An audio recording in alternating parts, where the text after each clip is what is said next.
ग्रहे धनं पुरय पुरय नमः।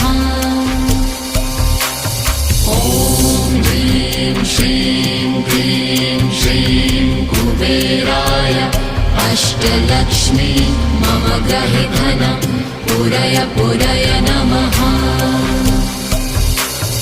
ॐ ह्रीं श्रीं क्लीं श्रीं कुबेराय अष्टलक्ष्मी मम ग्रहे धनं पुरय पुरय नमः।